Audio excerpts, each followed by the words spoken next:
Hello नमस्कार दोस्तों, मैं हरेंद्र कुमार आप सभी का दोस्त, आप सभी को इंजीनियर हरेंद्र क्लासेस में स्वागत करता हूं। जैसा कि दोस्त मेरे पीछे देख रहे हैं कि महात्मा बुद्ध है। आज महात्मा बुद्ध से संबंधित जितना भी क्वेश्चन होगा, जैसे प्रथम बौद्ध संगति क्या कब हुआ था, कौन कौन उसमें भाग लिए थे, कब मतलब कि इसका जो प्रथम बौद्ध संगति या द्वितीय बौद्ध संगति में क्या क्या घटनाएं हुई थी, आज सारा के सारा चीज पर हम लोग डिस्कस करेंगे। और सर, अगर आप तो सोचेंगे कि नहीं हम तो ये सब जानते हैं, तो आप बताइए तब तक कमेंट बॉक्स में कि जब महात्मा गांधी गर्भावस्था, सॉरी महात्मा गांधी कह रहे हैं दोस्त, महात्मा बुद्ध, ठीक ना, यानी महात्मा बुद्ध जब दोस्त गर्भावस्था में थे यानी गर्भ में थे, तब बताइए कि उसका प्रतीक के रूप में क्या चिन्ह है, उसको किस प्रतीक चिन्ह से डिनोट किया जाता है। जैसे गृह त्याग को घोड़ा से, ठीक, अगर ज्ञान प्राप्ति को पीपल के वृक्ष से, ठीक है, पद चिन्ह से, फिर आपको ऐसे ऐसे है ना, तो आप बताइए कि गर्भ अवस्था में थे तो उसको किस चीज से हम डिनोट करते हैं यानी प्रतीक करते हैं, प्रतीक चिन्ह उसका क्या है। ठीक है दोस्त, आइए हम लोग महात्मा बुद्ध के से संबंधित जितना भी क्वेश्चन है कि त्रिपिटक क्या होता है, त्रिरत्न क्या था, आज ये सारा के सारा चीज इस वीडियो में डिस्कस करेंगे। आप वीडियो में बने रहिएगा, पूरा वीडियो एक बार पूरा देखिए और नोट्स अपनी कॉपी में बनाते चलिए। ठीक है, आइए महात्मा बुद्ध का अगर बात करें कि इनका जन्म कब हुआ था बाबू, जन्म सब डायग्राम के थ्रू होगा, ए टू जेड चीज डायग्राम के थ्रू। 563 ईसा पूर्व कब हुआ था बाबू, 563 ईसा पूर्व में इनका क्या हुआ था, जन्म हुआ था। किनका, महात्मा बुद्ध का। महात्मा बुद्ध का जन्म कब हुआ था, 563 ईसा पूर्व में। कहाँ पर हुआ था सर, कहाँ हुआ था सर, तो लुम्बिनी। कई बार पूछा है कि लुम्बिनी कहाँ पर बाबू, लुम्बिनी। तो लड़का लोग क्या करता है कि जनरली याद रखता है कि लुम्बिनी में हुआ था, लेकिन यह नहीं जानता है कि लुम्बिनी है कहाँ, लुम्बिनी कहाँ है। ठीक है, लुम्बिनी कहाँ है बाबू, लुम्बिनी कहाँ है, ठीक है, तो नेपाल में है। कहाँ पर बाबू, नेपाल में, लुम्बिनी नेपाल में है। कोई दिक्कत है, यानी इनका जन्म के बात करें कि कहाँ हुआ था सर जन्म, तो इनका जन्म कहाँ हुआ था बाबू, तो लुम्बिनी नेपाल में हुआ था। इनके पिता का क्या नाम था बाबू, पिता का नाम अगर पूछते कि पिता का नाम शुद्धोधन था, शुद्धोधन, ठीक है, शुद्धोधन, शुद्धोधन नहीं, इनके पिता का क्या नाम था बाबू, शुद्धोधन, शुद्धोधन, ठीक है, शुद्धोधन था। ये शाक्य गण के मुखिया थे। किस गण के बाबू, शाक्य गण के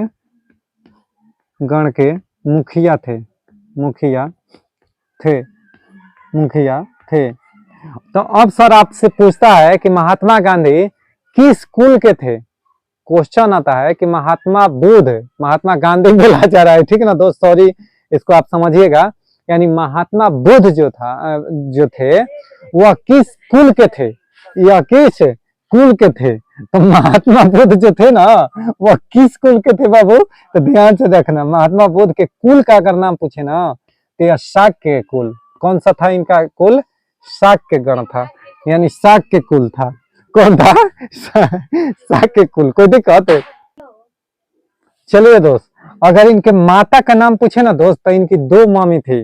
दो मम्मी कहने का मतलब है दोस्त, एक तो पालन पोषण की थी और एक पैदा की थी।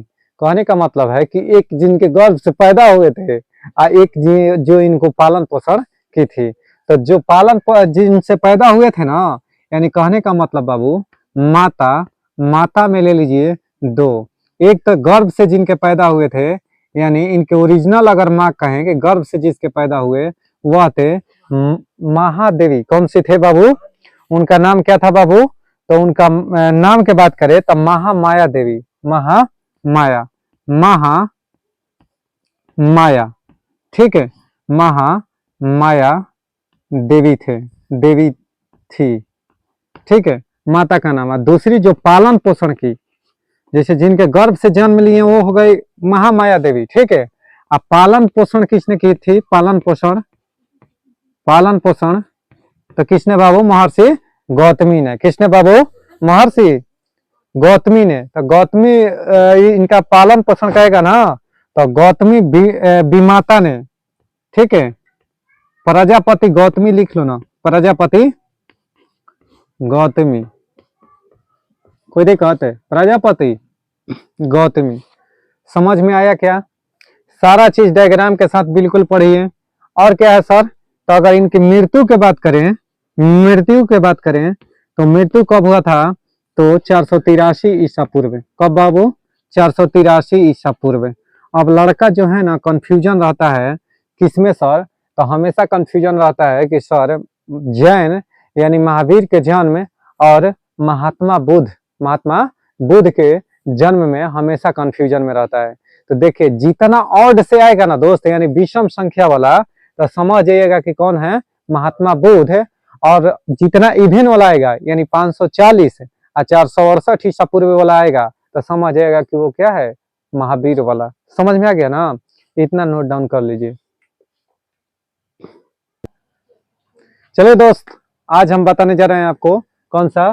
तो महात्मा बुद्ध के कौन सा? तो जीवन की घटना है। महात्मा बुद्ध के जीवन की घटना है, यानी महात्मा बुद्ध के संबंधित जो जीवन की घटना है ना, उसी को आज हम वीडियो में समझाएंगे।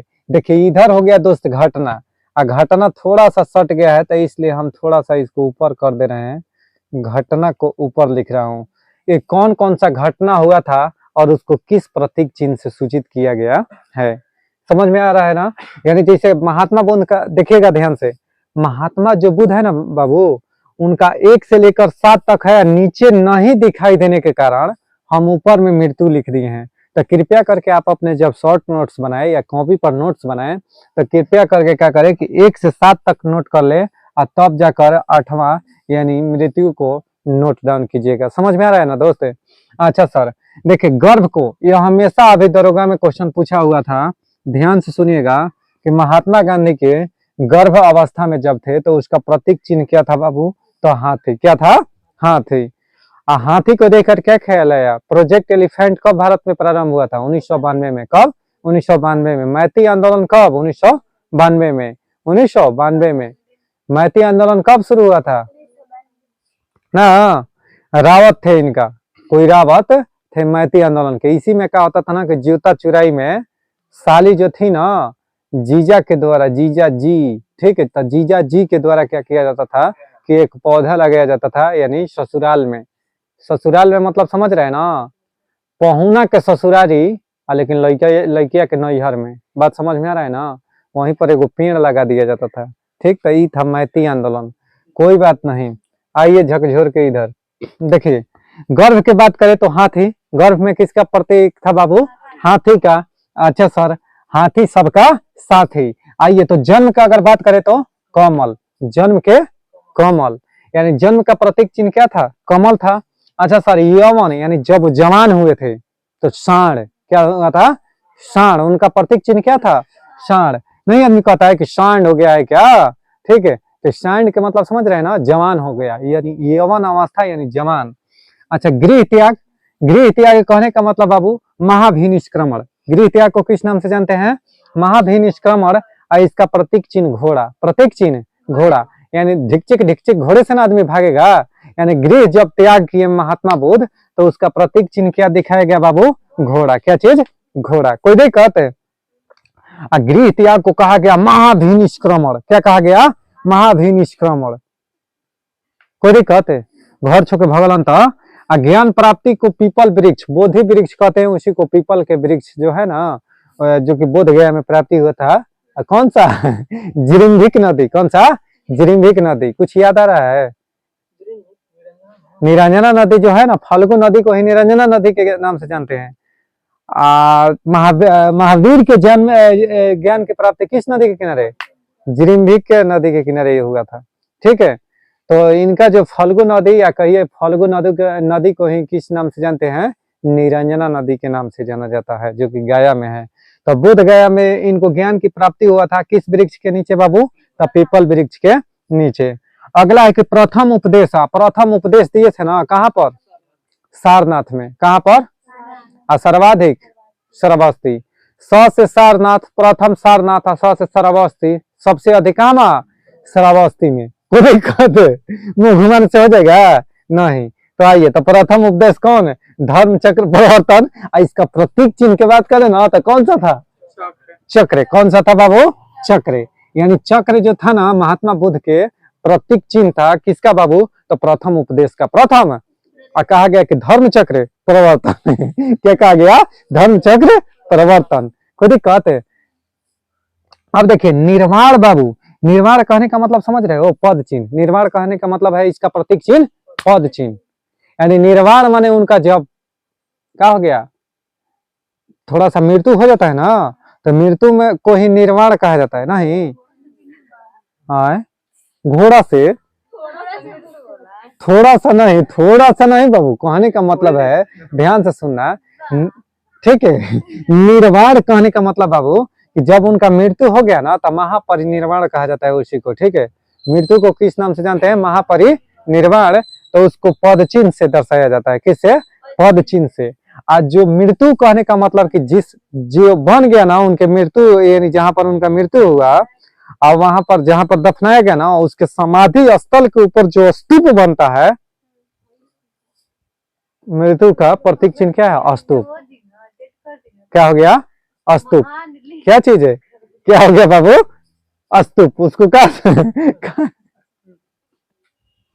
चलिए दोस्तों, अब मृत्यु को स्तूप यानी महापरिनिर्वाण, जब मृत्यु हो गया तो उसको महापरिनिर्वाण कहा गया। उसका पद चिन्ह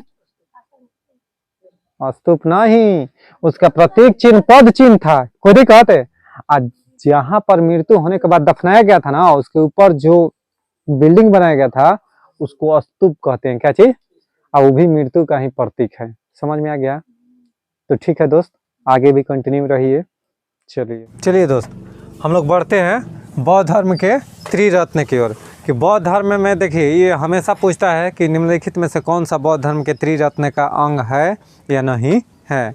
तो देखिए बौद्ध धर्म के त्रिरत्न में कौन आता है बाबू, तो त्रिरत्न अगर कहेगा, एक तो पूछता है कि त्रिरत्न का संबंध किससे है बाबू, तो बौद्ध धर्म से। त्रिरत्न का संबंध किससे है, बौद्ध धर्म से।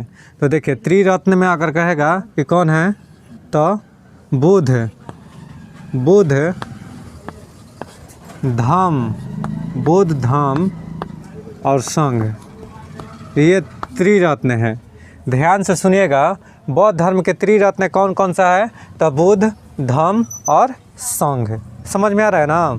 अच्छा सर, जो बौद्ध भिक्षु थे ना बाबू, जो बौद्ध भिक्षु जहाँ पर रहते थे उस स्थान को विहार कहा जाता था। क्या कहा जाता था, विहार।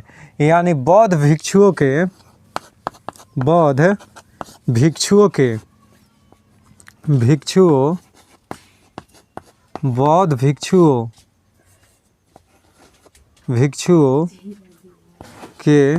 स्थान को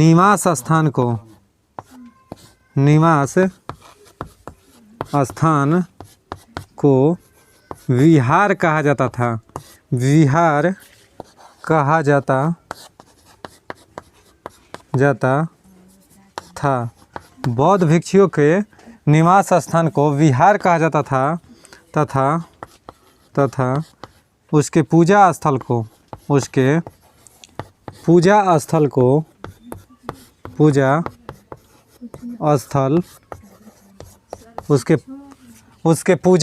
को चैत्य कहा जाता था। क्या बाबू, चैत्य कहा जाता था। यह हमेशा पेपर में पूछा है, चैत्य कहा जाता था। यह आए दिन हमेशा पेपर में पूछा है दोस्त। कौन सा, तो चैत्य क्या है, तो चैत्य किस धर्म से संबंधित है, तो बौद्ध धर्म से। आपको क्वेश्चन में कैसे पूछेगा, त्रिरत्न का संबंध किससे है, तो बौद्ध धर्म से है। त्रिपिटक का संबंध किससे है, तो बौद्ध धर्म से है। नहीं, देखिए त्रिरत्न कौन कौन सा हो गया बाबू, तो बुद्ध, धम्म और संघ। ठीक है, कोई दिक्कत? अच्छा सर, बौद्ध भिक्षुओं लिखा गया है ना। बौद्ध भिक्षुओं के निवास स्थान को विहार कहा जाता था। क्या कहा जाता था, विहार कहा जाता था। तथा उसके पूजा स्थल को क्या कहा जाता है बाबू, चैत्य। क्या कहा जाता है, चैत्य। यहीं पर बता दे रहा हूँ आपको जानकारी के लिए कि यहूदियों के पूजा स्थल को किस नाम से जानते हैं। आप लोग जल्दी से कमेंट बॉक्स में बताइए आप यहूदियों के पूजा स्थल को किस नाम से जानते हैं, सिनेगॉग। क्या कहते हैं, सिनेगॉग। यहूदियों के पूजा स्थल को सिनेगॉग कहते हैं। कोई दिक्कत बाबू? तो इतना नोट डाउन कर लीजिए। चलिए दोस्त देखिएगा इधर, पहले समझ लीजिए। कह रहा है कि गौतम बुद्ध के जीवन की घटनाएं, गौतम बुद्ध के जीवन की घटनाएं यानी गौतम बुद्ध के जीवन काल में कौन कौन सी घटनाएं घटी थी उसको हम लोग पढ़ रहे हैं। देखिएगा महाभिनिष्क्रमण, कौन सा बाबू? महाभिनिष्क्रमण, संबोधि, धर्म चक्र प्रवर्तन और महापरिनिर्वाण। इसका कहने का मतलब है बाबू कि महाभिनिष्क्रमण जो घटना था महात्मा बुद्ध के, इसको कब कहा गया? तो जब गौतम बुद्ध गृह त्याग किए थे ना, गृह त्याग की घटना को, गृह त्याग की घटना को क्या कहा जाता है बाबू? महाभिनिष्क्रमण, महाभिनिष्क्रमण। अच्छा सर, संबोधि क्या है? तो बोधि, बोधि से क्या होता है? ज्ञान प्राप्ति, ज्ञान प्राप्ति। क्या चीज़? ज्ञान की प्राप्ति, ज्ञान प्राप्ति को कहते।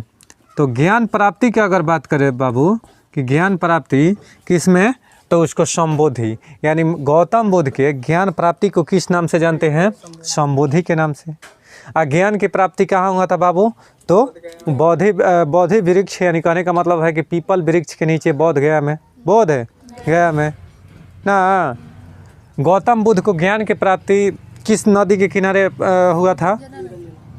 निरंजना नदी, उसी को फाल्गु नदी भी कहा जाता है, फाल्गु नदी भी कहा जाता है। इसमें सालों भर पानी नहीं रहता है, केवल बरसात के मौसम में जो पानी पहाड़ से आता है ना, वहीं इसमें गिरकर प्रवाहित होता है। गृह त्याग समझ गए। अब धर्म चक्र प्रवर्तन, यानी महात्मा बुद्ध जब प्रथम बार उपदेश दिए थे ना, प्रथम उपदेश, गौतम बुद्ध के प्रथम उपदेश कहाँ दिए थे बाबू? सारनाथ में। कहाँ पर? सारनाथ में दिए थे, सारनाथ में खुद ही कहते। तो प्रथम उपदेश कहाँ पर दिए थे? सारनाथ। सर्वाधिक उपदेश महात्मा बुद्ध अंतिम उपदेश कहाँ दिए थे? कुशीनगर में। कहाँ पर? कुशीनगर में। हम वही देते रहन तले पता चल कि घोलट गिलन। मामला समझ रहे हैं कि नहीं समझ में आ रहा है? जैसे कितना में जन्म हुआ था महात्मा बुद्ध का? 563 ईसा पूर्व में। अब मृत्यु कहेगा तो 483 ईसा पूर्व में। तो 483 ईसा पूर्व में वो कहाँ थे? कुशीनगर में। और कुशीनगर में ही उनका क्या हो गया? देहांत। तो वही पूछता है कि अंतिम बार कहाँ पर दिए थे उपदेश? कुशीनगर में।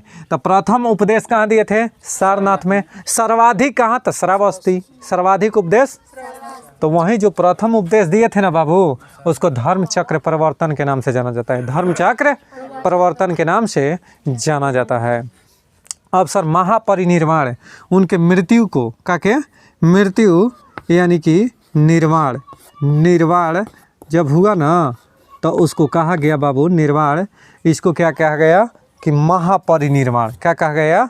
महापरिनिर्वाण। तो महात्मा बुद्ध से संबंधित ये घटनाएं थे, ठीक है। इसको आप शॉर्ट नोट्स एकदम बनाकर डाउनलोड। चलिए दोस्त देखिएगा, बुद्ध के जीवन के 4 स्थल, यानी बुद्ध के जीवन का कहने का मतलब बाबू कि 4 कौन कौन से मेन स्थल है, जिसको कि हमेशा आए दिन पेपर में पूछा करता है। देखिए ये सब इतना इम्पोर्टेंट है ना दोस्त, मैं जो भी लिखवा रहा हूँ ये सारा के सारा एग्जाम पॉइंट ऑफ व्यू से इम्पोर्टेंट है, ठीक है। देखिए लुम्बिनी में क्या हुआ था बाबू? तो इनका जन्म हुआ था, यानी गौतम बुद्ध का जन्म कहाँ हुआ था? लुम्बिनी में। क्या हुआ था? जन्म हुआ था। कब हुआ था सर? तो कब? 563 ईसा पूर्व। 563 ईसा पूर्व हुआ था, नहीं 563 ईसा पूर्व में। कहाँ पर? तो लुम्बिनी में हुआ था। जन्म कहाँ पर हुआ था? लुम्बिनी में। किसका? तो गौतम बुद्ध के। किसका? इसीलिए हेडिंग पर डाल दिए हैं कि बुद्ध के जीवन के 4 स्थल, यानी महात्मा बुद्ध के ही बारे में बात हो रहा है, गौतम बुद्ध का ये कोई दिक्कत। तो लुम्बिनी में जन्म कब हुआ था? 563 ईसा पूर्व में। अब सर बोध गया की बात करें तो यहाँ पर ज्ञान की प्राप्ति हुई थी। क्या हुई थी? ज्ञान की प्राप्ति। कहाँ पर? बोध गया में। किस? तो बोधि वृक्ष, बोधि वृक्ष अर्थात पीपल का वृक्ष, पीपल का वृक्ष ना बाबू, पीपल का वृक्ष। अब सारनाथ में सर प्रथम उपदेश दिए थे, प्रथम उपदेश दिए थे। कहाँ पर? सारनाथ में प्रथम उपदेश दिए थे, ठीक। यहीं पर सारनाथ में। सारनाथ कहाँ है बाबू? तो उत्तर प्रदेश में, वाराणसी नहीं, सारनाथ। अच्छा सर, कुशीनारा बात करें कि कुशीनगर कहिए दोस्त या नारा, बात एक ही है। यहाँ पर क्या हुआ था, इनका मृत्यु हुआ था। और मृत्यु कब हुआ था सर, तो 483 ईसा पूर्व में। 483 ईसा पूर्व में किनका मृत्यु हुआ था दोस्त, तो गौतम बुद्ध की मृत्यु कब हुआ था, 483 ईसा पूर्व में। कहाँ पर बाबू, तो कुशीनारा में ही मृत्यु हुआ था। ठीक है, नोट डाउन करो। चलिए दोस्त, देखिएगा प्रमुख बौद्ध धर्म के महासंगतियाँ। आइए दोस्त, बौद्ध धर्म के कौन कौन महासंगतियाँ के बारे में हम लोग क्या करेंगे, डिस्कस करेंगे, यानी इसमें पढ़ेंगे। ठीक है ना दोस्त, मुस्कुरा लीजिए आप हमको भी देखकर। ठीक है, देखिए ध्यान से देखिएगा दोस्त। ठीक है, यानी बौद्ध संगति, समय, स्थान, अध्यक्ष और शासक, इसी के बारे में आज हम लोग क्या करेंगे, डिस्कस करेंगे यानी पढ़ेंगे। देखिए बौद्ध संगति की अगर बात करें ना, तो लुसेंट हाथ खड़ा कर दिया है 4 गो पर, लुसेंट सरेंडर कर दिया है दोस्त 4 गो बौद्ध संगति पर। लेकिन हम जब आप पढ़ रहे हैं हमसे, तो 5वां बौद्ध संगति भी करवाएंगे नहीं, हम जो मैंने हुआ है उसी को पढ़ाएंगे। समझ में आ रहा है ना तो हमारा में कहाँ हिम्मत है कि हम बौद्ध संगति करा दें। खुद ही कहते हैं बौद्ध संगति, समय, स्थान, अध्यक्ष और शासक। तो देखिए प्रथम बौद्ध संगति, चलिए प्रथम बौद्ध संगति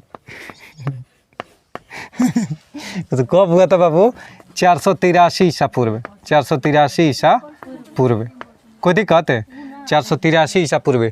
हम इसको याद करवाने के लिए आपको गारंटी लेते हैं। इसी वीडियो में आप मेरे साथ लिखते जाइए, हम आपको याद करवाते जाएंगे। देखिए प्रथम बौद्ध संगति कहेगा तो 483 ईसा पूर्व। स्थान कहाँ पर हुआ था, तो स्थान का अगर पूछेगा तो राजगिरी, वैशाली और पाटलिपुत्र। कहाँ हुआ था, राजगिरी, वैशाली और पाटलिपुत्र, ऐसे चल रहा था। तो प्रथम कहाँ हुआ था, राजगिरी। कहाँ हुआ था, राजगिरी। दूसरा वैशाली था। ठीक है, अच्छा अध्यक्ष कौन थे बाबू, तो महाकश्यप। कौन थे,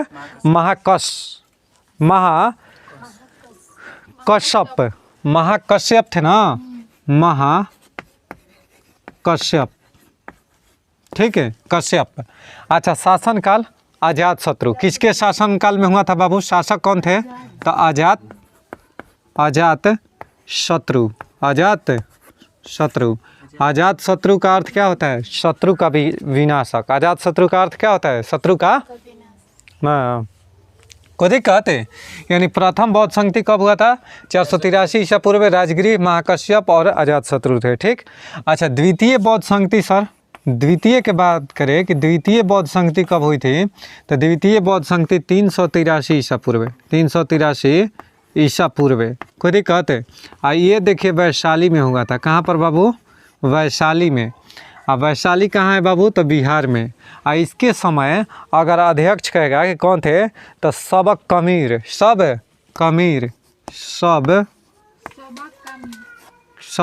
कमीर दिया है, सब कमीर, कोई दिक्कत है। अजात शत्रु ये हुआ था कलाशोक के समय में, कलाशोक। अजात शत्रु, कलाशोक। और तीसरा हुआ था अशोक के समय में। यानी तृतीय कब हुआ था बाबू, तो देखिए 255 ईसा पूर्व में। 255 ईसा पूर्व में। ठीक, और राजगिरी, वैशाली ये हुआ था पाटलिपुत्र। कहाँ पर बाबू, पाटलिपुत्र में हुआ था। इसके समय अगर अध्यक्ष पूछना कि कौन था, तो मोगलीपुत्र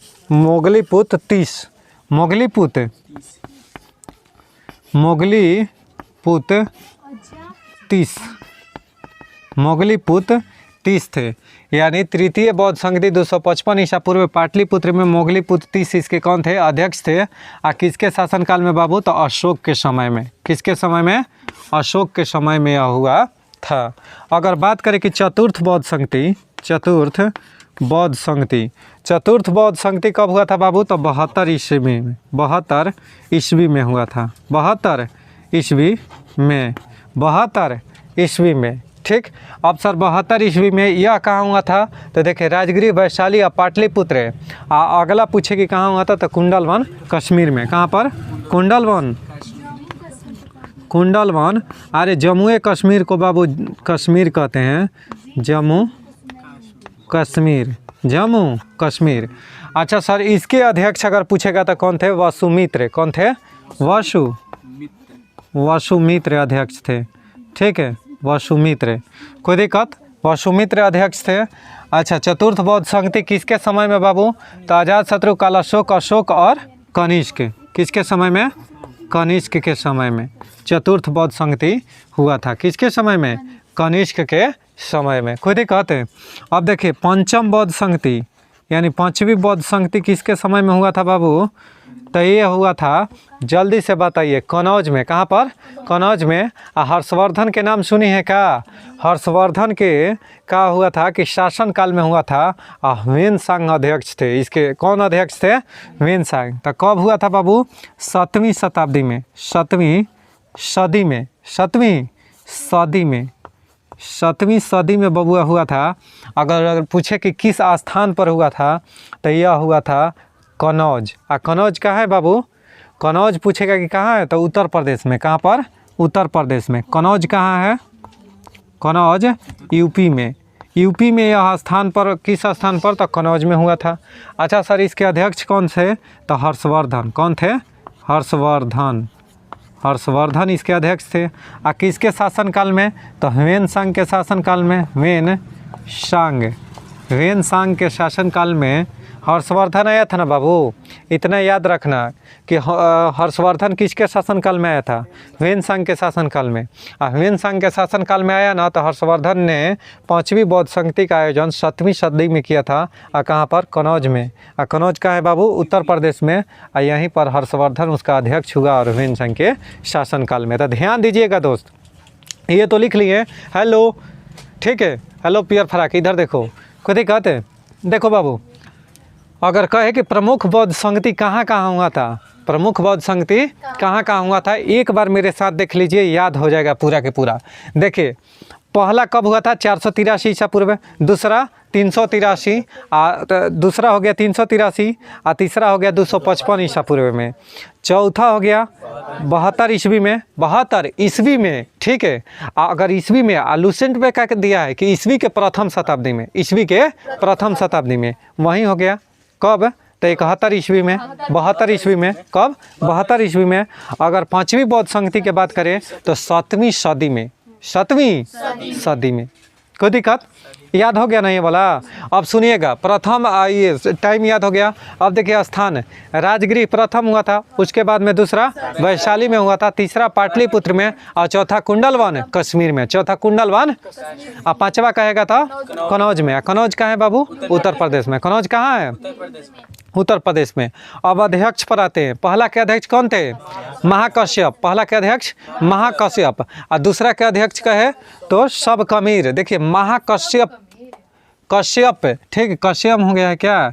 देखिए महाकश्यप, ठीक है, और दूसरा में सबकमीर। सबकमीर या सबकमीर या कुछ भी दिया हो आपके बुक में तो थोड़ा सा इम्प्रूव कीजिएगा, क्योंकि हम लोग पढ़े हैं कि सबकमीर होता है, ठीक है। यानी महाकश्यप, सबकमीर। कोई दिक्कत? अगर अगला कहेगा तो मोगलीपुत 30। अच्छा सर, तीसरा 30 यानी मोगलीपुत 30। मोगलीपुत 30। तो तीसरा बौद्ध संगति के अध्यक्ष कौन थे? मोगलीपुत 30। अच्छा, चौथा यानी चतुर्थ के कौन थे बाबू? तो वसुमित्र। वसुमित्र। और पांचवा के कह देगा तो हर्षवर्धन। पांचवा के ह्वेनसांग किसके शासनकाल में आया था? हर्षवर्धन ह्वेनसांग के शासनकाल में आया था कि ह्वेनसांग हर्षवर्धन के शासनकाल में? हाँ, ह्वेनसांग हर्षवर्धन के शासनकाल में आया था ना। तो हर्षवर्धन ह्वेनसांग के शासनकाल में आया था। ह्वेनसांग हर्षवर्धन के शासनकाल में आया था नहीं। तो ध्यान से देखिए, हर्षवर्धन इसका क्या हो गया? अध्यक्ष। किसके शासनकाल में? तो ह्वेनसांग के शासनकाल में हो गया है। ये कैसे होगा? हर्षवर्धन के ना शासनकाल में बाबू। यहाँ पर कौन होगा? अगर अध्यक्ष कहेगा तो ह्वेनसांग ना होगा। कौन होगा? ह्वेनसांग, ठीक है। हर्षवर्धन क्या था बाबू? हर्षवर्धन शासक न था बबुआ। नहीं, कहने का मतलब है दोस्त कि ह्वेनसांग ना हर्षवर्धन के शासनकाल में आया था, तो ह्वेनसांग अध्यक्ष हो गया। कहा कि अच्छा आइल बड़ा घूमे, आवा तब तनी अध्यक्षता हम बौद्ध संगति कर तनी ओकर अध्यक्ष बन जा। तो ह्वेनसांग हो गया अध्यक्ष। ह्वेनसांग कहाँ के था? चीन का। ह्वेनसांग फाहियान, चीन के फाहियान कुनमुन तिंग के कहने पर आया था। ठीक है, कोई दिक्कत है? आ जाता था तिंग मुंग निंग चुंग, ये सब जातना हो सन सब समझ है ना कि चीन के कहाँ के? चाइना। चाइना माल नो गारंटी, चाइना माल। कोई दिक्कत है? ह्वेनसांग किसके शासनकाल में? हर्षवर्धन है। अब देखिए शासनकाल में बात करें तो अजात शत्रु काल अशोक, अजात शत्रु काल अशोक कनिष्क हर्षवर्धन ना। पांचों याद हो गया तो जल्दी नोट डाउन कीजिए। चलिए दोस्तों, देखिए तो प्रमुख बौद्ध धर्म के महासंगतियाँ, बौद्ध धर्म के महासंगतियाँ कि जो बौद्ध धर्म के प्रमुख महासंगति 5 को बताए ना बाबू, तो पांचों में 5 कर्म हुआ था। पांचों में 5 कर्म कहने का मतलब है कि 5 काम हुआ था। देखिए कौन कौन में किस में कौन कौन सा काम हुआ था। यह पेपर में बहुत VVI है दोस्त, पहले ही हम लगा दिए हैं VVI के मार्क इस पर। कहाँ है सर? कि देखिए प्रथम बौद्ध संगति, कौन? प्रथम बौद्ध संगति। इसमें क्या हुआ था कि इसमें सूत पिटक एवं विनय पिटक का संकलन किया गया था। अब एगो लड़का पूछेगा ना कि ये सर सूत पिटक का विनय पिटक अभिधम पिटक ये है क्या? तो देख बाबू आगे हम जस्ट बता रहा हूँ, इसके जस्ट आगे हम बता रहे हैं कि पिटक 3 प्रकार के, कौन कौन? तो सूत पिटक, अभिधम पिटक और विनय पिटक। सबसे बड़ा कौन? सूत पिटक। उसके बाद मध्यम कौन? अभिधम पिटक। और सबसे छोटा कौन? विनय पिटक। कौन है? विनय पिटक। अब सर सूत पिटक में किसका जिक्र है? ठीक है, अभिधम पिटक में क्या चीज़ का उल्लेख है? और ना ये त्रिपिटक है। कौन सा? त्रिपिटक। तो यह त्रिपिटक में विनय पिटक, अभिधम पिटक और सूत पिटक आता है। अब ओकरा अंदर कौन कौन है आई सब यही से याद करवाएंगे। आप देखते रहिए, वीडियो में लगे रहिए एकदम।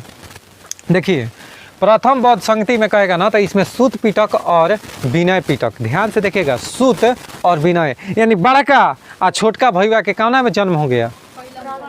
पहले में, प्रथम यानी प्रथम बौद्ध संगति में सूत पिटक एवं विनय पिटक का संकलन किया गया यानी रचना किया गया। अभी द्वितीय पिटक है। प्रथम बौद्ध संगति तक कौन है बाबू? ठीक है, यानी सूत पिटक और विनय पिटक। सबसे बड़ा पिटक कौन है? सूत पिटक। इसको हम आगे जस्ट पर लिखवाएंगे दोस्त। सबसे छोटा कौन है? विनय पिटक। ये दोनों का संकलन कौन बौद्ध संगति में? अब समझ में आ गया ना कैसे क्वेश्चन पूछेगा? कि पूछेगा आपसे कि सूत पिटक और विनय पिटक की रचना किस बौद्ध संगति में हुई थी? प्रथम बौद्ध संगति में। अच्छा, बौद्ध संघ में विभाजन, बौद्ध संघ में, बौद्ध धर्म में विभाजन नहीं, बौद्ध संघ में विभाजन कहेगा कि कौन से बौद्ध संगति में? तो द्वितीय बौद्ध संगति में। कौन?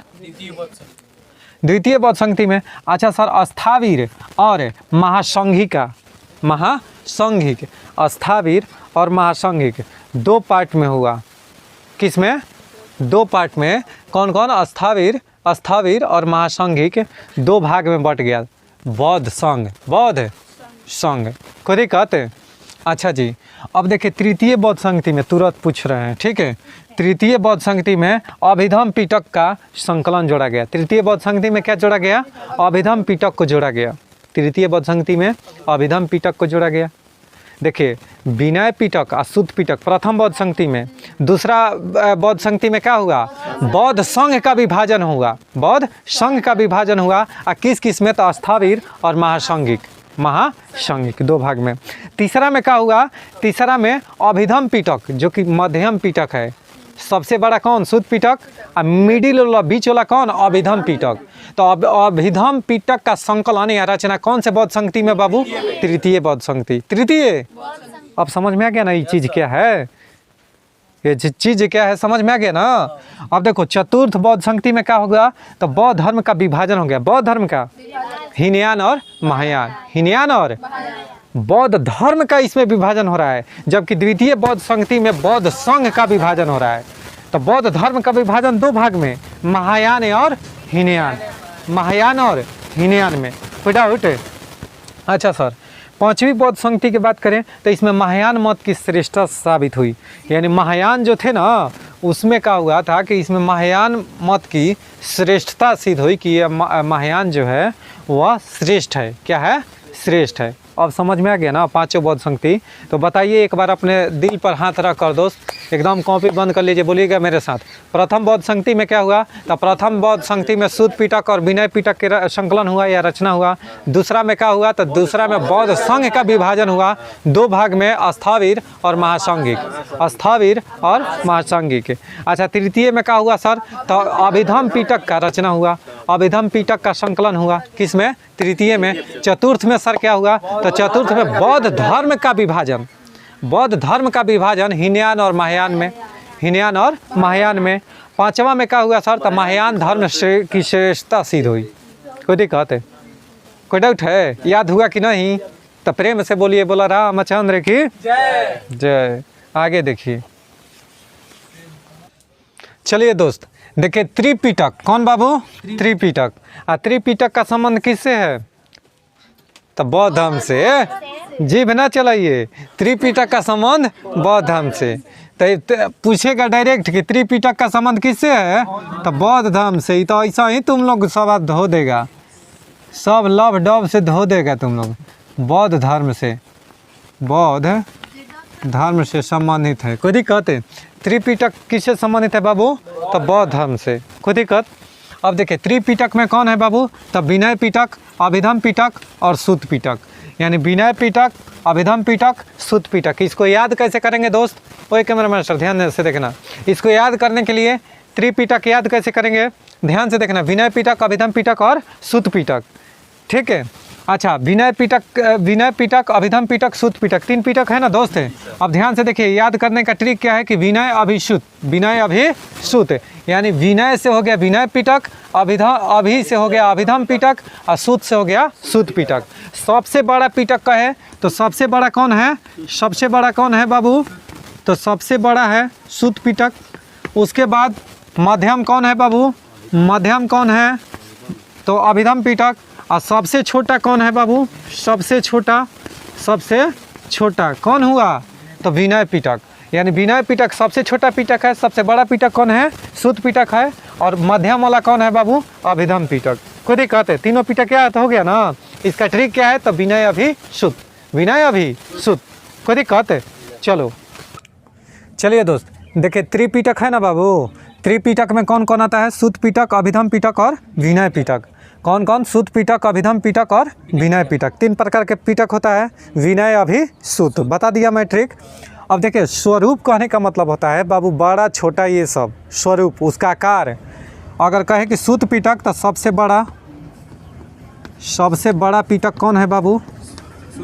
सबसे बड़ा पिटक सूत पिटक। ठीक। अभिधम पिटक बाबू, तो अभिधम पिटक। मध्यम पिटक है, मध्यम पिटक है, मध्यम पिटक है। अब विनय पिटक बाबू सबसे छोटा,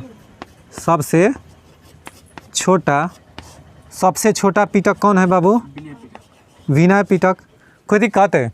अब सर सूत पिटक में किस चीज़ का विषय क्या है सर? सूत पिटक में किस विषय पर चर्चा की गई है, इसमें बताना है आपको कि सूत पिटक में किस चीज़ के। तो इसमें देखिए, बौद्ध धर्म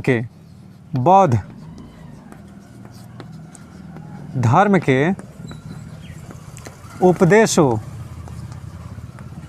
उपदेशों एवं संवादों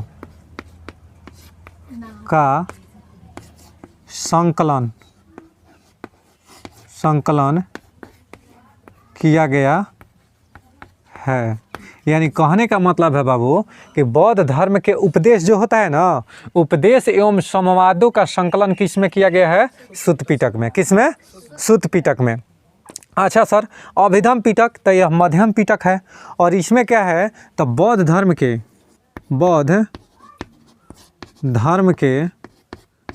के दार्शनिक सिद्धांतों